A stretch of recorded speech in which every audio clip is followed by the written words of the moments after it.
नमस्कार दोस्तों, स्वागत है आप सभी का। आज के सेशन में हम बात करेंगे शनि महाराज के बारे में। तो सर्वप्रथम प्रणाम करते हैं शनिदेव को। जय शनिदेव। शनिदेव का एक और नाम जो लगभग सभी को ही पता है, शनैश्चरः। और शनैश्चरः का मतलब है धीरे धीरे चलने वाले। अब हमारे शनि महाराज धीरे धीरे चलने वाले ग्रह हैं, इसीलिए इनकी जो महादशा व्यक्ति के जीवन में आती है वो होती है एक लंबे समय के लिए, और वो समय अंतराल है 19 साल। शनि महाराज एक राशि में 2.5 साल तक विराजमान रहते हैं। जहाँ चंद्रदेव जो चंचलता के प्रतीक हैं वो एक राशि में 2.5 दिन होते हैं, वहीं शनि महाराज एक राशि में 2.5 साल तक विराजमान होते हैं, जिसके कारण 2.5 साल की ढैया और 7.5 साल की साढ़े साती, जिसके ऊपर भी ये होती है वो अपने आप में व्यथित और परेशान महसूस करता है। उसे लगता है कि भाई ढैया आने वाली है या साढ़े साती चल रही है, और इन नामों से लोग बहुत डर भी महसूस करते हैं। अब शनि महाराज का पहला प्रभाव जो व्यक्ति की ऊर्जा पर होता है वो होता है उसकी गति पर, उसकी विचारों की गति पर, उसके कार्यों की गति पर, उसके परिणामों की गति पर। मतलब जो वो सोचता है उसमें स्लो होना, जो वो करता है उसमें भी स्लो होगा, और जो उसको परिणाम प्राप्त हो रहे हैं, जो उसको रिजल्ट्स मिलेंगे, वो भी स्लो ही होंगे। लेकिन इंसान की आदत क्या होती है? बेसिक नेचर तो ये है कि भाई हमें सारे फल जो भी मिलने हैं वो जल्दी जल्दी मिले। अब अगर वो अच्छे हैं तो भी जल्दी जल्दी मिल जाएं, और अगर वो बुरे हैं यानी कम अच्छे हैं और उन फलों से हम बाहर निकलना चाहते हैं, यानी जो कम अच्छे परिणाम हैं उनको चाहते हैं कि जल्दी से ये समय गुजर जाए, तो शब्द वही आ गया जल्दी से। यानी बुरे से निकलना चाहते हैं तो वो भी जल्दी से, और अगर अच्छे फल चाहते हैं तो वो भी जल्दी से। लेकिन शनि महाराज व्यक्ति में सर्वप्रथम जो लाना चाहते हैं, जो उनकी ऊर्जा इंसान के शरीर में लाना चाहती है, वो होती है पेशेंस, धैर्य, स्लो नेचर, सोचने में और करने में भी। क्योंकि करने में तो तभी स्लो होंगे जबकि विचारों में और सोचने में धैर्य होगा। यानी कि पेशेंस रखते हुए, सब्र रखते हुए, धैर्य के साथ अपने समय को, अपने जीवन के उस काल को व्यतीत करना है।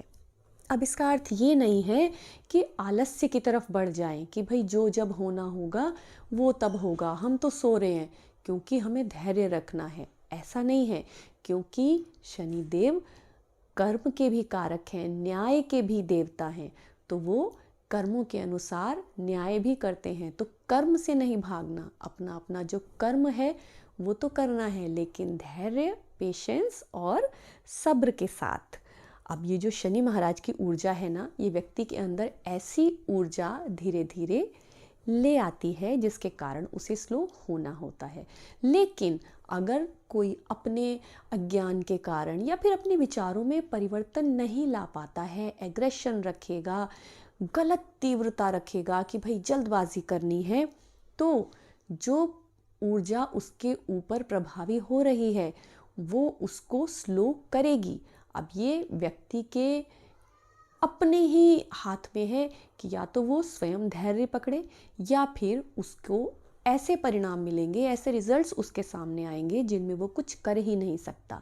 अब जैसे आपने अक्सर सुना होगा कि जब भी कोई शनि महाराज के ऐसे समय में होता है जहाँ उसे पता है कि ढैया है या उस पर बुरी कुछ ऐसा समय है, साढ़े साती है, महादशा चल रही है, अंतरदशा चल रही है, उस समय में अक्सर पैरों में तकलीफ़ या फिर पैरों में चोट का लगना, पैरों में दर्द होना, इस तरह की किसी हड्डी में दिक्कत हो जाना, ऐसी समस्याएं अक्सर सुनाई देती हैं।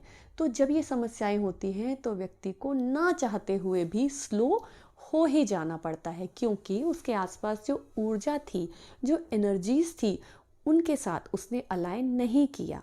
उन फ्रीक्वेंसीज के साथ अपने व्यवहार को, अपने स्वभाव को, अपने कार्यों को मैच नहीं किया है।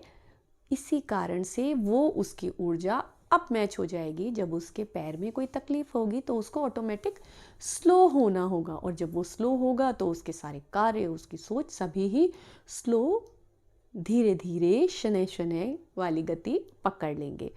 तो सर्वप्रथम जब भी ऐसा किसी को लग रहा है या ऐसा किसी को पता चल चुका है, वैसे तो सभी के लिए ये अति उत्तम है कि धैर्य बनाए रखें, सब्र से रहें, पेशेंस के साथ हर चीज़ को सोच समझ के करें। ऐसा कभी नहीं होता कि एक बार अवसर निकले तो दोबारा नहीं आता। यदि व्यक्ति हमेशा लगातार धैर्य के साथ सोच रहा हो तो उसे कुछ अवसर जो सामने आने वाले हैं उनका आभास उसे होता है। कभी कभी जल्दबाजी में आसपास क्या घटित हो रहा है उसकी तरफ ध्यान नहीं जाता, लेकिन जब कोई पेशेंस के साथ उन बातों के बारे में सोचता है तो उसे सामने अच्छे सॉल्यूशंस भी दिखते हैं। इसीलिए सर्वप्रथम अपने स्वभाव के अंदर धैर्य लाना है और उस समय को अच्छी तरह से सोचते हुए पेशेंस के साथ, सब्र के साथ ही व्यतीत करना है। अब ये तो हमने जान लिया कि सबसे पहला गुण जो लाना है वो धैर्य है।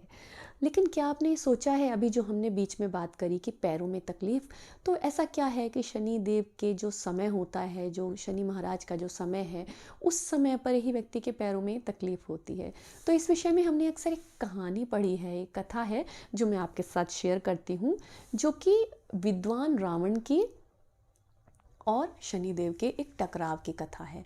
इसमें यह है कि जो रावण थे वो प्रकांड विद्वान थे, और जब उनका पुत्र उत्पन्न होने वाला था मेघनाद, इंद्रजीत जिसका नाम था, वो ये चाहते थे, जो रावण थे वो इनकी ये इच्छा थी कि मेरा बेटा इंद्रजीत, जिसका नाम मेघनाद भी था, वो बलशाली हो, बहुत विद्वान हो, दीर्घायु हो, और मेनली उनकी जो इच्छा थी वो थी दीर्घायु और बलशाली हो उनका पुत्र।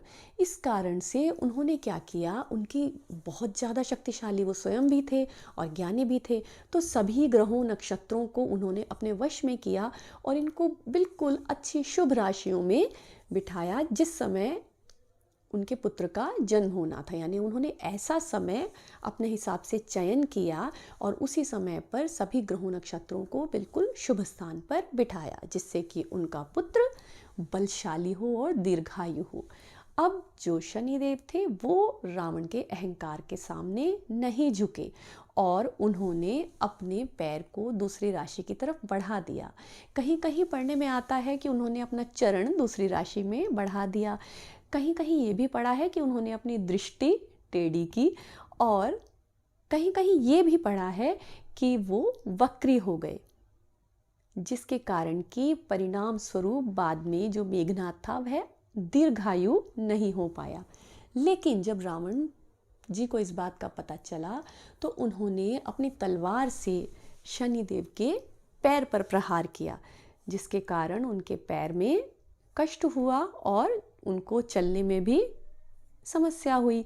इसी कारण से जब जब उनका प्रभाव किसी भी व्यक्ति विशेष पर होता है तो उसके पैरों में समस्या अक्सर पाई जाती है।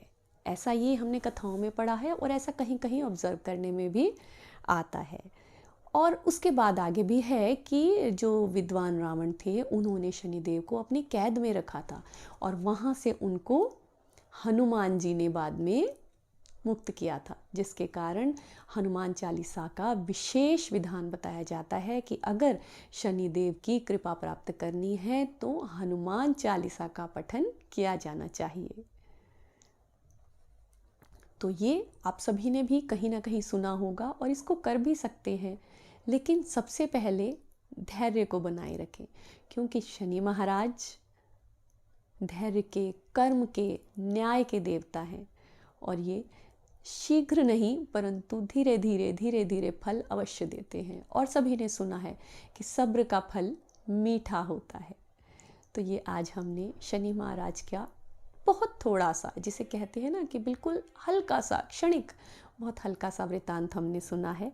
इसके आगे हम नेक्स्ट सेशन में ये जानेंगे कि शनि महाराज जब अलग अलग भाव में होते हैं तो किस भाव में क्या प्रभाव हमें प्रतीत होता है और उसका क्या उपाय किया जा सकता है। अगर आपको जानकारी अच्छी लगी है तो प्लीज़ लाइक कीजिए।